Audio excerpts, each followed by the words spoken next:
भिवंडी तालुका गोवे ग्राम पंचायत में अध्यासी अधिकारी तथा सरपंच पूजा सागर पाटिल की अध्यक्षता में तथा ग्राम सेवक पीपी मानकर के उपस्थिति में संपन्न हुआ, जहां उप सरपंच पद पर श्री संजय यशवंत कराले को बिन विरोध चुना गया। सर्वसम्मानीय ग्राम पंचायत सदस्यों ने बिना किसी विरोध के चुना, तो वहीं नवनिर्वाचित उप सरपंच श्री संजय यशवंत कराले को भारी संख्या में मान्यवर व सर्वसम्मानीय ग्राम पंचायत सदस्य, कर्मचारी, नातेवाईक, मित्र मंडली तथा गोवे गांव के ग्रामस्थ मंडलों ने उपस्थित होकर नवनिर्वाचित उप सरपंच श्री संजय यशवंत कराले को शाल पुष्प देकर स्वागत किया और उनको शुभेच्छा दी। तो वहीं नवनिर्वाचित उप सरपंच श्री संजय यशवंत कराले ने सभी लोगों का आभार माना।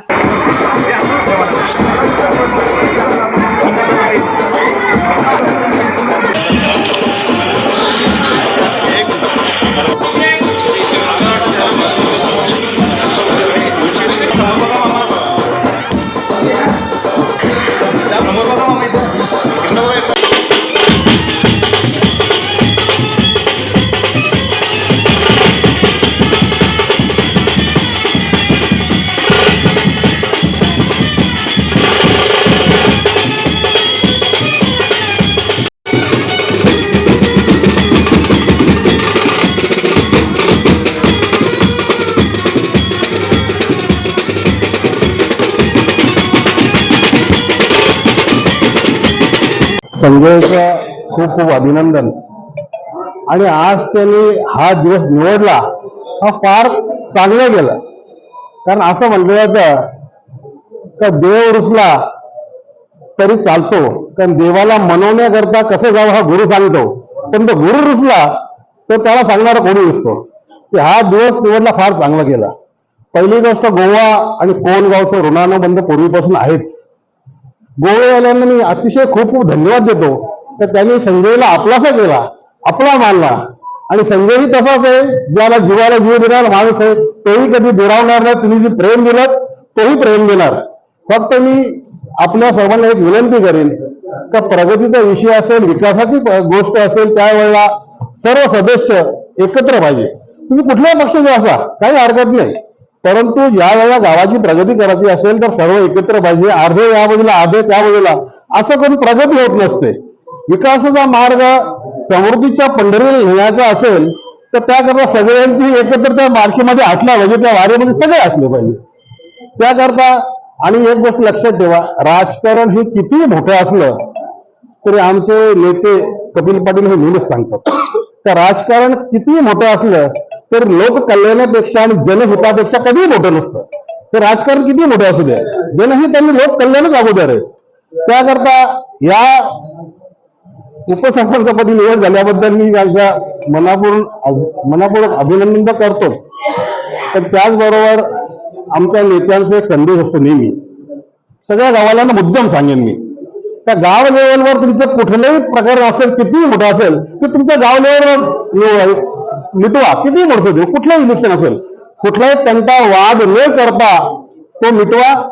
आमची काही हरकत नसेल, आम्हाला विचारू पण नाही, असं आमचे नेते कपिल पाटील यांचं म्हणणं आहे।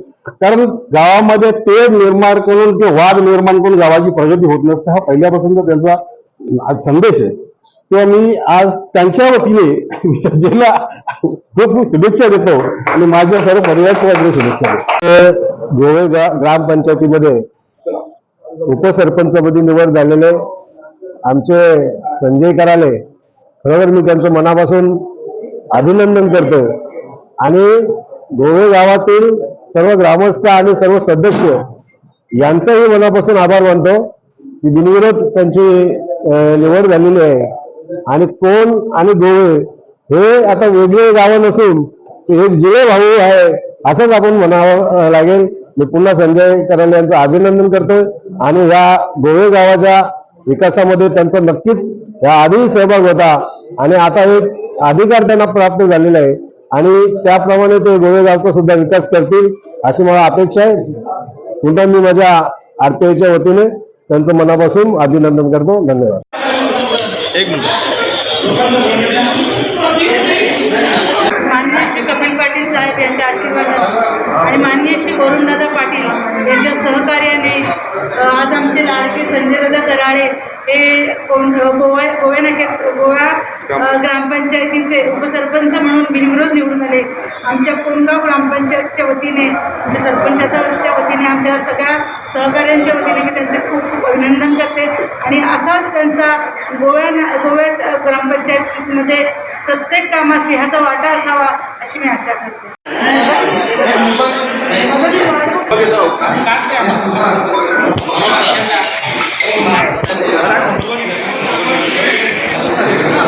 दादा समोर बघा दादा.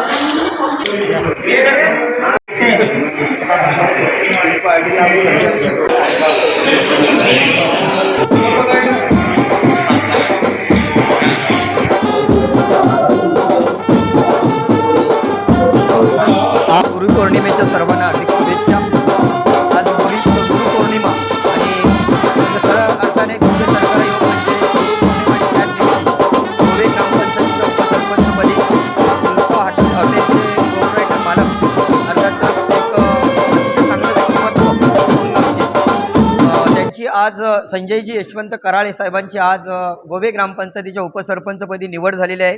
प्रथमतः त्यांचं मी मनापासून या ठिकाणी अभिनंदन करतोय आणि त्यांना पुढील वाटचालीकरता शुभेच्छा देत आहेत. आज खऱ्या अर्थाने संजयदादांच्याबद्दल बोलायचं झालं तर माणसं जमवणारं व्यक्तिमत्व.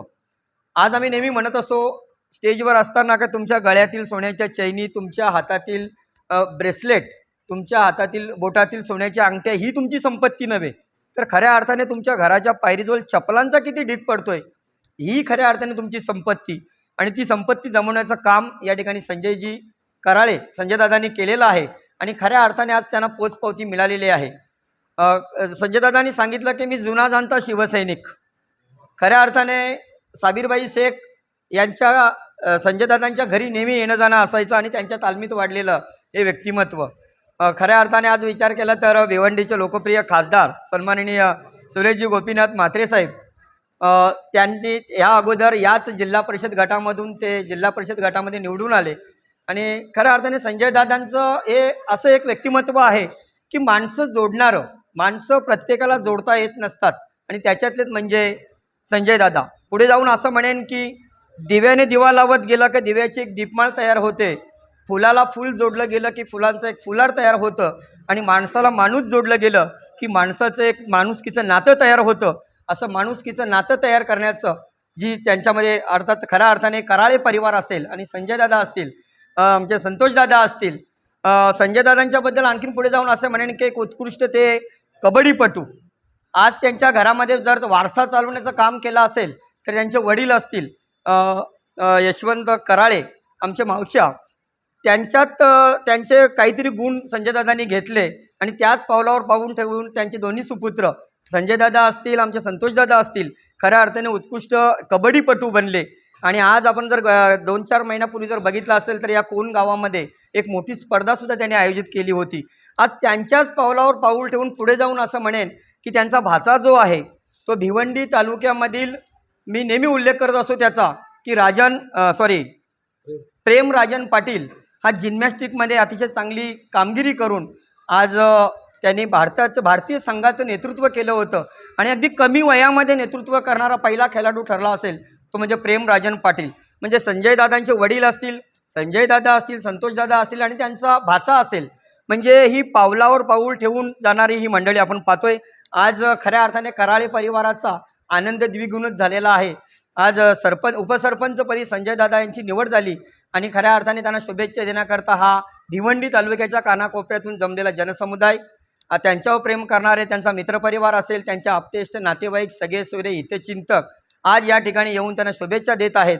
त्याबद्दल मी या ठिकाणी आमचा जीवाला जीव देणारा ग्रुप जो आहे जून अंदुरकी, टेंबिवली, लाखिवली या परिसरातील आमचा 22 जणांचा जो ग्रुप आहे तो सुद्धा या ठिकाणी, त्याच्यामध्ये शिवसेनेचे शाखा प्रमुख असतील, विभाग प्रमुख असतील, पंचायत समिती सदस्य असतील, मी स्वतः जिल्हा परिषद गटाचा सचिव, तसे ग्रामपंचायत सदस्य, तंटामुक्त अध्यक्ष, उद्योगपती, हे विविध क्षेत्रातील मान्यवर मंडळी त्यांना शुभेच्छा देण्याकरता आले. त्या सर्वांच्या वतीने पुन्हा एकदा आपणास उपसरपंचपदी निवड झाल्याबद्दल पुन्हा एकदा मी मनापासून अभिनंदन करतोय आणि पुढील वाटचालीस शुभेच्छा देतोय. धन्यवाद.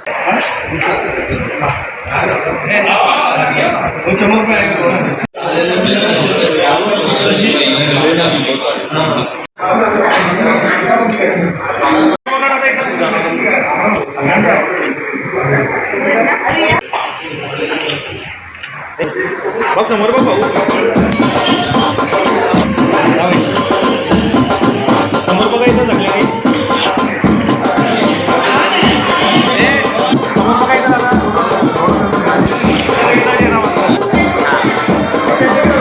असं कर, असं कर, असं कर.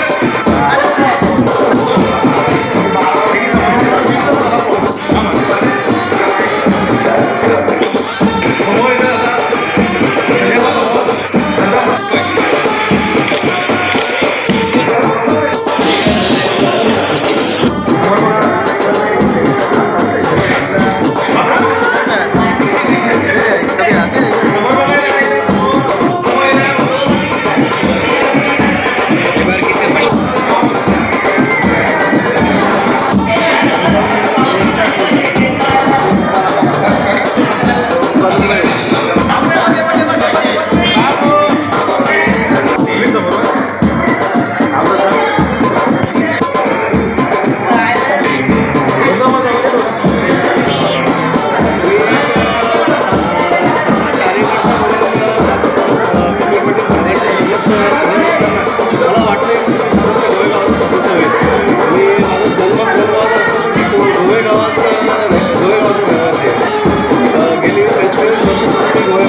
आज उपसरपंचाचा मान मला भेटला आणि तोही बिनविरोध सर्व सदस्यांचे जे सेनेचे असतील, भारतीय जनता पार्टीचे असतील, सर्वांचे आणि ग्रामस्थांचे खूप खूप आभार मानेल आणि सर्वांना गुरुपौर्णिमेच्या खूप शुभेच्छा. चांगल्या दिवसात आज मला मी उपसरपंचाचा दार सांभाळतोय, खूप बरं वाटतं आणि ईश्वराचरणी, चोरोबाच्या चरणी, भारद्वाजच्या चरणी एकच मी प्रार्थना करेन की गावाची चांगल्यात चांगली सेवा मला करायला भेटावी, दुसरं काय नाही होतं. सर्वांचे ग्रामस्थांचे सर्वांचे आभार असेल. समोर बघायचं दादा. आता समोर खर्च बघितलं गेलं ना तर आत्तापर्यंतच्या आयुष्यामध्ये जर कराळे फॅमिलीने एवढं तर योगदान दिलेलं आहे. मी तर त्यासाठीच म्हणतोय की खूप आजचं हे दुर्दैव आहे की खूप लेट आमच्या संजय दादाला सरपंच पद मिळालं. आत्तापर्यंतच्या इतिहासामध्ये मी बघितलं, लहानपणापासून मी संजय दादावर काम करतोय. माझ्या मते हे जे पद आहे किंवा संजय दादाबद्दल ही असलेली जी लोकांची जी आत्मीयता आहे तुम्ही बघितलं असेल की किती गर्दही संजय दादासाठी तयार झालेली. प्रत्येक वेळी लोक संजय दादाच्या घरी जर कोणता छोटा कार्यक्रम असेल 1000-1200 अशा माणसाची गर्दी मी माझ्या डोळ्याने बघितली. आत्ताच्या इतिहासामध्ये जर मी बघितलेलं तर खूप उशीर आमच्या दादाला पद मिळालं. त्या गोष्टीची मला खंत आहे आणि ह्या गोष्टीचा अभिमान पण आहे की आज दादाला ह्या गोष्टी मिळाल्या. पण मी तुम्हाला आता पुन्हा सांगतो की ह्या दादाला मिळवण्यासाठी दादा कमीत कमी 10 ते 15 वर्षापूर्वी या सगळ्या गोष्टी मिळायला पाहिजेत. कारण जर कोणासाठी अर्ध्या रात्री जर कोण धावला असेल तर आमचा संतोष दादा आहे, संजय दादा आहे, हे रात्री कोणाचीही पर्वा न करता कोणाचीही काही म्हणजे आता खरं सांगितलं त्यांची गाडी, त्यांचा पैसा, त्यांची माणसं आत्तापर्यंत त्यांनी ज्या ज्या गोष्टी आमच्यासाठी केलेल्या कोणतेही असू दे, होम कबड्डी संघ असू दे, शेरवा मित्र मंडळ असू दे, या सगळ्यांसाठी अहोरात्र धावणारं जर कोण असेल ठाणे जिल्ह्यासाठी जेव्हा कबड्डीला काय काय प्रॉब्लेम आले त्या टायमाला किंवा कोणत्याही पोराला कोणत्याही खेळाडूला जर कधी मार्गदर्शनाची गरज लागली, कोणत्याही खेळाडूला कोणत्याही वेळी मदतीची गरज लागली तर अर्ध्या रात्री संतोष दादा, संजय दादा हे आमचे जे जो दादा आहे अर्ध्या रात्री. असं नाही की फक्त ठाणे जिल्हा, चिपळूण असून दे, कोकण असून दे, महाराष्ट्रात कोणत्याही ठिकाणी अगदी रात्री 12 असून दे, 3 असून दे, 4 असून दे, दादा गाडी घेऊन आमच्यासाठी नेहमी असतात. आणि मी खरंच सांगतो माझी मनापासून इच्छा आहे, दादाला खरंच शुभेच्छा आहे की दादाला आज सरपंचपद मिळालं आहे. आज गुरुपौर्णिमेच्या दिवशी दादानी मी खरं गुरु म्हणून आज दादाला मी काहीतरी भेट द्यायला पाहिजे, पण आज माझ्या गुरुने मला खूप मोठी भेट दिलेली आहे. त्याबद्दल खरं मी त्याचं मनापासून अभिनंदन करतो. आज गुरुपौर्णिमेच्या निमित्ताने एक शुभेच्छा देऊ शकतो की क्रीडा क्षेत्रातला क्रीडा विश्वाचा पालक म्हणून त्यांनी आत्तापर्यंत भारतात, महाराष्ट्रात, ठाणे जिल्ह्यात आणि गोवे ग्रामपंचायतीच्या इतर ठाणे जिल्ह्यातल्या ग्रामीण भागासाठी क्रीडा क्षेत्रासाठी जे अमूल्य योगदान दिले त्याबद्दल त्याचं मी सर्वात प्रथम मनपूर्वक अभिनंदन करतो. आणि आज गोवे ग्रामपंचायतीच्या उपसरपंचपदी त्यांची बिनविरोध निवड झाली याचा मला सार्थ अभिमान वाटतो. कारण आम्ही बालपणीचे मित्र आहोत. त्यांच्या कुटुंबाशी असलेलं एक ऋणानुबंध नातं, आपुलकीची भावना, या भावनेतनं आज ह्या कुटुंबाने जे केलेलं विविध क्षेत्रातलं योगदान आहे, त्या योगदानाचा विचार केला तर यांना उशिरा हे पद मिळालं. त्यांच्या कुटुंबाची वर्षानुवर्ष असलेली सेवा याची आज पोचपावती गुरुपौर्णिमेच्या निमित्ताने भेटली. आणि आमच्या महाराष्ट्रातल्या क्रीडाप्रेमींच्या वतीनं, खेळाडू, प्रशिक्षक, कार्यकर्ता, मार्गदर्शक, समीक्षक, समालोचक या सर्वांच्या वतीनं, तमाम क्रीडाप्रेमींच्या वतीनं मी त्याला उपसरपंचमध्ये विराजमान झाल्याबद्दल त्याचं मनपूर्वक अभिनंदन करतो. आणि पुढील राजकीय वाटचालीसाठी त्याला यशवंत आणि कीर्तिवंत होण्यासाठी उदंड शुभेच्छा देतो. धन्यवाद.